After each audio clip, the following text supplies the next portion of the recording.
Hey, salut mon alcoolo et bienvenue dans les tutos du Mixo. Bonne année. Alors aujourd'hui on va apprendre à bien boire parce que c'est bien d'être bourré mais c'est mieux d'être bien bourré. N'hésitez pas à d'ores et déjà me lâcher un petit pourboire numérique, vous vous abonnez, vous activez les notifications, vous likez. Merci pour votre soutien.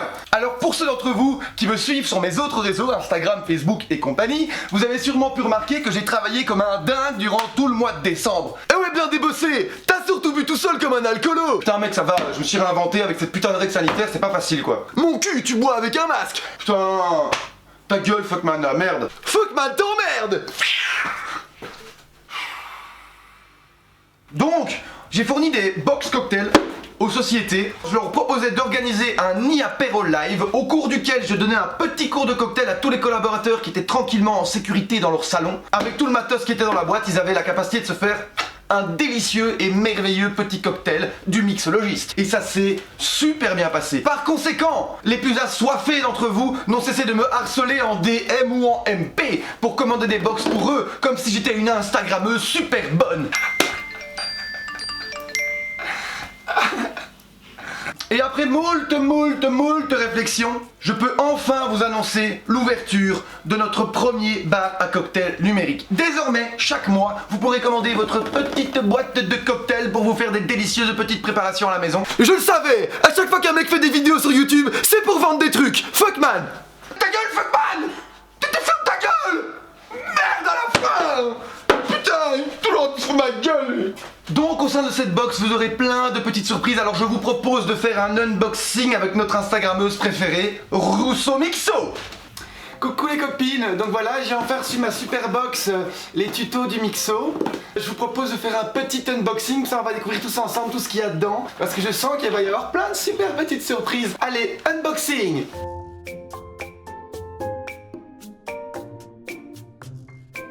Alors qu'est-ce qu'on a dans cette belle boîte? Oh, je suis tout excité. Comme il a promis, on a d'abord 3 fioles de cocktail. Alors c'est du Basil Smash, donc 3 fioles de cocktail Basil Smash. Les ingrédients frais pour décorer le cocktail, super.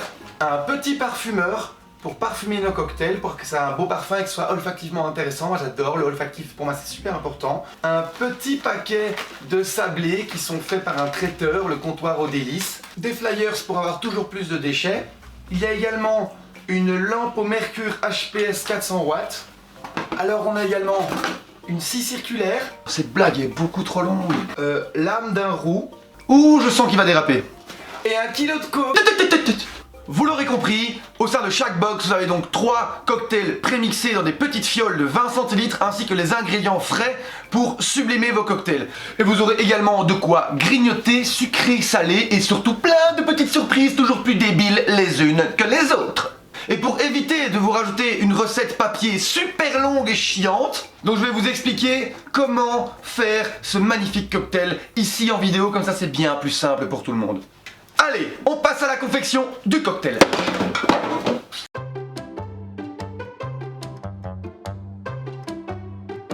Première étape pour faire votre Basil Smash. Vous allez prendre vos petits ingrédients secs qui se trouvent dans ce pot en carton recyclé. Alors ils sont au nombre de 2. Vous avez donc des baies de genièvre qui sont des petites baies noires. Et vous avez également des badianes d'anis qui sont des petites étoiles. Alors vous mettez les badianes de côté et vous allez prendre vos baies de genièvre et les jeter dans le fond de votre verre avant de mettre vos glaçons. Ensuite nous allons passer aux glaçons. Donc vous prenez des glaçons et vous remplissez votre verre avec des glaçons. Mettez le plus de glaçons possible, c'est toujours mieux. Vous prenez votre citron jaune et à l'aide d'un économe ou d'un zesteur, vous allez découper un zeste qui fait le tour de votre citron jaune. Nous allons avoir besoin d'un zeste qui est large et qui est long. Comme ceci, long et large. Prenez votre couteau et alors nous allons découper notre zeste. Alors pour ce faire, vous allez d'abord tailler une ligne droite le long du zeste pour avoir une ligne bien parallèle des deux côtés. Donc vous coupez les deux bords du zeste, comme ceci. Ensuite, vous découpez les deux extrémités pour obtenir quelque chose de pointu et de relativement fin. Et enfin, nous allons essayer de faire une superbe décoration avec ce zeste en découpant des lignes obliques dans les sens opposés. Ce sera plus simple si vous regardez la vidéo. Donc, coupez en oblique dans un sens et coupez en oblique dans l'autre sens. Le zeste est terminé, on le garde pour plus tard. Nous prenons la fiole et nous allons l'ouvrir et la vider dans le verre. Vous trouverez dans votre box un petit parfumeur comme celui-ci. Ça, c'est un ustensile que vous pouvez garder et réutiliser chez vous. Alors, on prend le parfumeur et on vient faire 4, 5, 6, 7, 8, une petite dizaine de coups de parfum sur le dessus de notre verre. Voilà, comme ceci. Et le but va donc de pouvoir avoir un beau dégradé de verre qui va couler tout au long du verre. Ensuite, vous prenez votre zeste de citron jaune que vous tournez sur lui-même pour obtenir une belle torsade. Et vous venez le déposer une fois bien torsadé sur le dessus de votre verre, comme ceci. Magnifique. Et enfin, nos 2 badianes d'anis que nous allons donc déposer, une en hauteur sur le zeste et une qu'on peut déposer dans le liquide sur la hauteur du verre.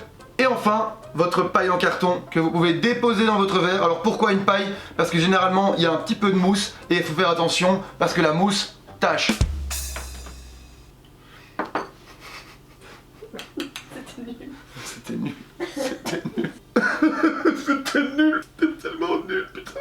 La paille est dans le verre. Nous pouvons le boire, enfin. Santé à vous à la maison, dans votre salon. Je vous fais santé. C'est doux, c'est raffiné, c'est épicé, c'est alcoolisé, c'est piquant, c'est pas piquant, c'est sucré, c'est salé, c'est amer, il y a plein de goûts. Et maintenant que votre Basil Smash est terminé et que vous pouvez le déguster en détente et en décontraction avec joie et allégresse, nous allons pouvoir passer à la partie que vous adorez tous, la partie des histoires du mixo. L'été passé, je suis parti en vacances sauvages, comme on pourrait dire, donc j'ai meublé ma camionnette en caravane et je suis parti vivre comme un eunuque au milieu des bois. Un jour, pas plus différent que les autres, je suis donc au bord de la rivière, assis sur mon siège de camping, en train de lire ma BD et de faire bronzette, alors qu'un homme, assis sur son kayak, s'approche du bord de l'eau. Il sort de l'eau, sort son kayak de l'eau, le met sur son pick-up et commence à se changer dans le coin de sa voiture. Il enlève son maillot, il met un t-shirt et s'arrête là. Et se dirige vers moi tranquillement avec sa floche qui pendule en dessous du bas de son t-shirt. À ce moment-là, la seule chose que moi je pensais, c'est s'il te plaît, ne viens pas me parler. Et forcément le mec est venu me dire bonjour. Il me dit bien, salut, comment tu vas, comment tu t'appelles, qu'est-ce que tu fais dans la vie. Moi j'essaye de lui parler en gardant mes yeux au-dessus du sol. Déjà la scène était un petit peu gênante, mais l'homme hyper sympathique commence à entamer la conversation avec moi. On discute un petit peu de tout et de rien, de BD et de nudité. Il m'indique qu'il habite tout près de la rivière et que si je le désire, je peux venir chercher de l'eau potable et de l'électricité gratuitement dans son jardin.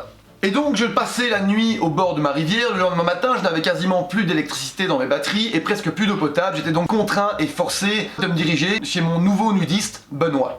Arrivé chez ce cher Benoît, je me rends compte que l'homme est toujours en t-shirt et rien d'autre en dessous. Je fais fi de cette espèce de floche qui pendule devant mes yeux et m'installe tranquillement dans son jardin. L'homme débordant de gentillesse me propose une petite bière, ce à quoi je ne saurais refuser n'ayant plus de frigo depuis presque 80 jours. Une bière fraîche, c'est une merveille. Je bois ma bière et au bout de 9 ou 10 gorgées, je me rends compte que j'ai un petit peu mal au ventre, ce à quoi je dis à Benoît: pourrais-je emprunter tes toilettes, cher nudiste Benoît? Me dirigeant dans cette maison qui fait à tout casser 25 mètres carrés, j'arrive dans une toilette séparée du reste de la maison par une planche en carton coulissante. Je m'assis sur les toilettes, commence à me sentir extrêmement mal et je lâche une chiasse de l'année, mais genre de l'année. Je me mets à penser que ce cher Benoît, qui est à moins de 4 mètres de moi, a probablement tout senti et tout entendu. Je remercie donc Benoît pour cette magnifique bière qui m'a filé la chiasse et je rentre donc dans ma caravane pour passer la nuit, bien évidemment, toute porte fermée à clé. Je passe une nuit, tout ce qu'il y a de plus merveilleuse dans cette caravane, je me réveille le lendemain matin et décide d'aller chercher des cooks à la boulangerie dans le centre du village. Quelques heures plus tard, je reviens chez Benoît en lui proposant de lui faire un de mes cocktails signature pour le remercier de son aide et de son accueil. J'arrive proche de la maison de Benoît et pour ne pas le surprendre en pleine nudité pour la 3e fois, j'ai décidé de m'annoncer fortement. Donc à 4 mètres de l'entrée de la maison, je dis: Benoît, bonjour, Benoît, c'est moi, bonjour, est-ce que vous êtes là? Je voudrais pas vous déranger. Et à ce moment-là, Benoît ouvre la porte et cette fois-ci, il ne portait même plus de t-shirt. J'en avais vraiment marre de voir le mec nu. Il m'a répondu tout à fait naturellement: désolé, il est 14h, je ne bois pas d'alcool, est-ce que tu veux une bière? Pendant que nous buvions et dégustions ces délicieuses bières fraîches de mi-journée, Benoît était toujours tout nu devant moi et nous avons commencé à échanger sur notre passé professionnel et personnel. Suite à plusieurs minutes de conversation intense et profonde, je découvris que Benoît était bisexuel et qu'il ne serait pas contre une petite récompense buccale. Après quelques petites secondes d'hésitation intense, je lui répondis « Je me vois contraint de refuser, cher monsieur, car une fellation buccale à cette heure-ci de la journée serait néfaste pour ma molaire inférieure. » Je me retournai donc vers ma voiture pour garder mon intégrité sexuelle et structurelle. Cette histoire se finit donc sur cette note. Faites attention à qui vous invite dans son jardin, ça pourrait finir dans votre cul. Ça passe ou pas ça? Putain, elle est géniale celle-là. Donc voilà, nous arrivons à la fin de cet épisode des tutos du Mixo. Alors si vous voulez commander des box cocktails, vous pouvez aller sur le site lestutodsdumixo.be. Le lien du site sera en description en dessous de la vidéo. Chaque mois, nous allons poster une nouvelle box avec une nouvelle recette. Donc vous pourrez goûter des cocktails tous les mois, des cocktails différents. Si cette vidéo vous a plu, n'hésitez pas à me lâcher un petit pourboire numérique, je ne le répéterai jamais assez. Abonnez-vous, mettez les notifications, lâchez un petit pouce bleu, partagez et merci pour votre soutien. Alors un merci tout particulier à Caro qui s'occupe du montage de ces vidéos, qui arrive à me cadrer dans ma folie et qui fait également office d'évier humain lorsque je fais des vidéos. Tiens Caro. Merci. Et enfin, merci à vous. Sans votre soutien et votre alcoolisme, je ne saurais rien. Je vous aime d'amour et d'alcool. À la prochaine.